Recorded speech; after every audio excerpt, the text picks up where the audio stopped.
This is question time at Alhambra Investments. A lot of things going on these days, a lot of people concerned about various events, and I think that may be part of the question from Steve Brennan today. Sure. A question today is what's the best way to get gold exposure? Plenty of people out there on TV and ads saying you have to buy gold coins, you have to buy physical gold. So people who want gold as part of the portfolio are kind of wondering what's the best way to get this, and do I actually have to go out there and buy physical gold, Joe? This is the question we've gotten over the years from various clients and just general public. And I don't know where the fear comes from, unless it's in just being instilled by people on the internet or whatever. But it causes people, I think, sometimes to kind of lose their minds with this stuff. I understand. Well, let me put it this way. There's a difference between what we do with gold and what some people think you should do with gold. Look, we hold gold for a reason. It is a real asset. It's been money for thousands of years, although I do not really think of it as money in the Western world these days. I think it is much more money in Asia, places like India and China, where it's because it's a cultural thing.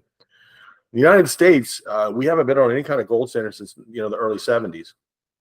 And I think that if you go back and look at the action in gold, the price action in gold in the 1970s, that really was a cultural shock as much as anything else.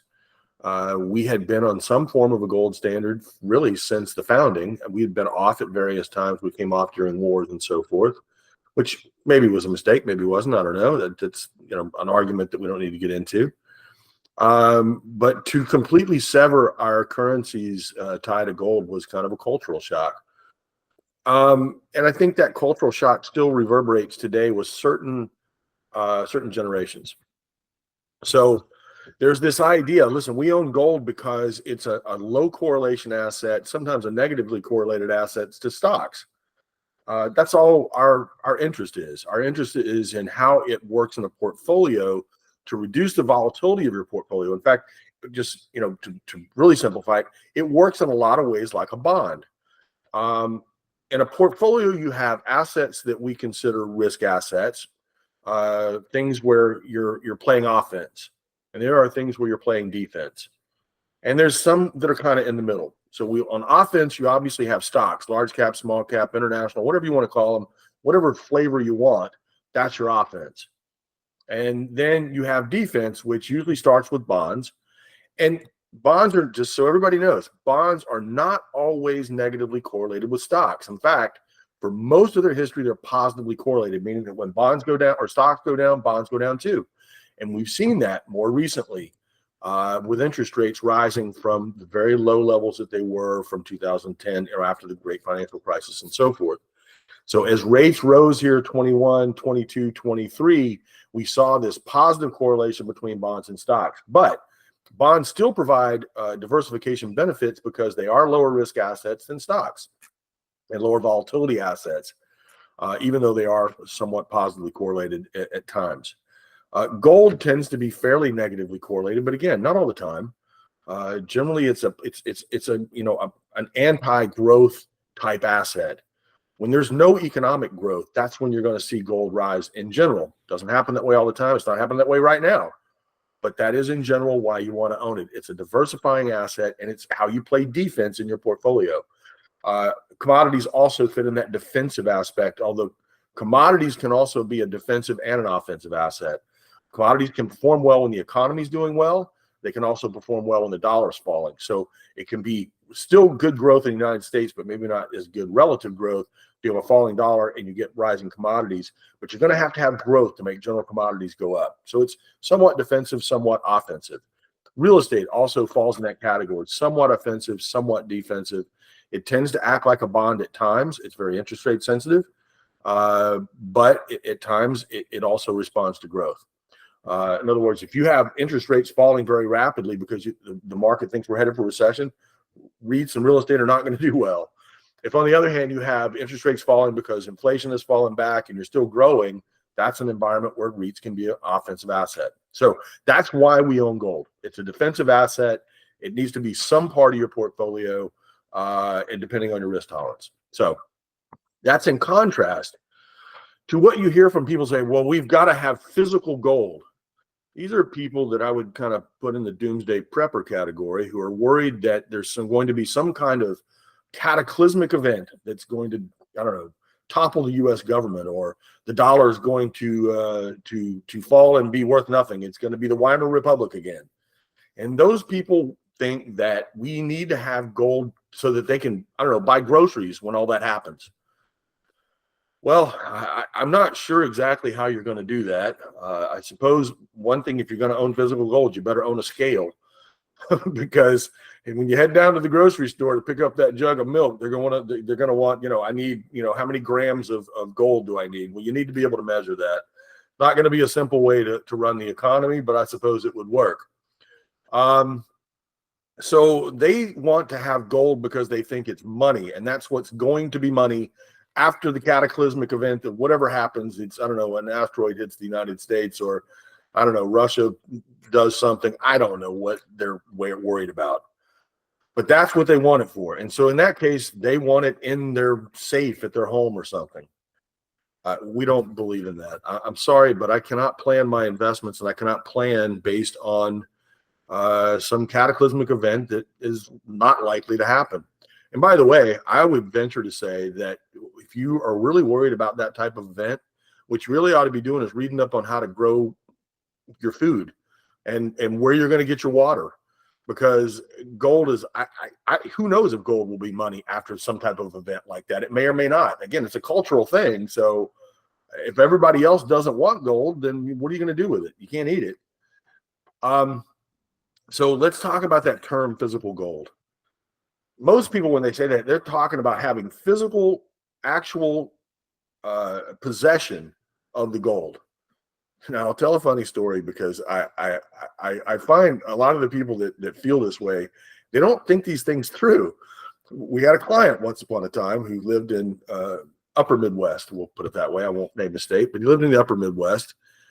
And he wanted to put physical gold in his IRA. And I said, well, you have physical gold in your IRA. We own IAU, which is the iShares Physical Gold ETF. And he said, no, I want gold bars. And I said, well, we can't do that. He said, I know, but I have a place that can. And he talked about this bank in the Caribbean who was going to custody his gold bars. And I said, okay, how are you going to get your gold when you need it? Well, that kind of drew a blank. He didn't really know. He did, the world goes to hell in a handbasket, and my man up in the upper Midwest needs to get to the Caribbean somehow so he can survive. Well, I don't know how that worked out for him, but he's not a client anymore, because I just thought that was kind of the height of stupidity.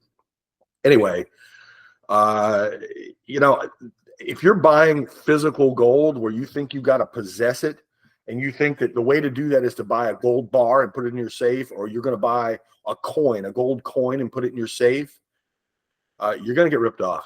Period. End of story. You're going to get ripped off every time. If you buy a gold coin from some coin dealer, there's a markup. You're going to pay 10, 15, 20, maybe even 50 or 100% more than the thing is really worth. You can mitigate that somewhat by going to the U.S. Mint and buying gold eagles, maybe, but there's still a markup. And besides that, again, who's going to take that gold eagle? Are you going to be able to spend it? You can't spend it right now.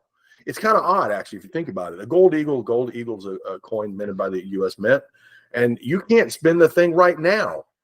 But people believe that when the world goes to hell in a handbasket, that they're going to be able to use that coin. I don't know why. It doesn't make no sense to me. Anyway, you can go and buy these things if you want, but you better know what the hell you're doing, and you better know what you're buying, because you're going to get ripped off if you don't. And in fact, I will just venture to say, even if you know what you're doing, you're going to get ripped off, because the people in this business are not honorable, honest people, period. That's why they're selling gold, because they couldn't do anything else. They're trying to scare the crap out of you so that you will buy something from them so they can go and pay their mortgage.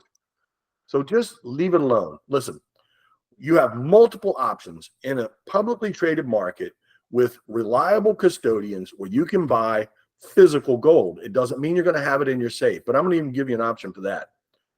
If you buy IAU, which is the iShares version of gold, or you buy GLD, which is the Spiders version of gold, those ETFs own physical gold.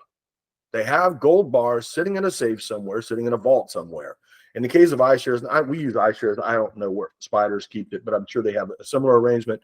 In the case of iShares, they have it with JP Morgan in New York and London. Now, I know that there's all these people out there that go, oh my God, JP Morgan, I can't trust them. You know, I'm sorry, but if you don't trust JP Morgan, if you can't trust JP Morgan to actually have the gold that they say they do, you're too far gone for me. It's just ridiculous. I'm sorry, but they've got the gold. It's sitting in a vault. Okay. I know. Yeah. They've lent it out to somebody. They'll never get it back. I got to tell you, man, I got too many things to worry about to be worried about that too. So if you're really worried about it, there's another ETF out there from Van Eck, and it's actually co-sponsored by Merck, M-E-R-K, and I forget this guy's first name, but he's a guy that's talked about gold for many, many years. Seems like a reputable guy, but I don't know him. Anyway, they have an ETF, and the symbol is OUNZ, ounce. And it is physical gold, and they will actually physically deliver the gold to you if you ask for it. So if you really feel that need, go and buy that one.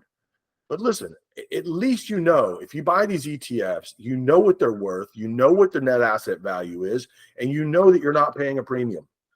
So forget all these things that you get inundated with on the internet, all these things about you got to buy this, you got to buy that. Forget it. Just do the simple thing. Simple is better. I spent 8 years of my life in the Navy doing things the Navy way, which was KISS. Keep it simple, stupid. And I think that's a really, really good place, a really good way to think about your gold exposure. Keep it simple. So after all that, I'm going to run out and figure out how to grow tomatoes. So if you've got questions, if you've got questions for Joe, put them in the comment section down below.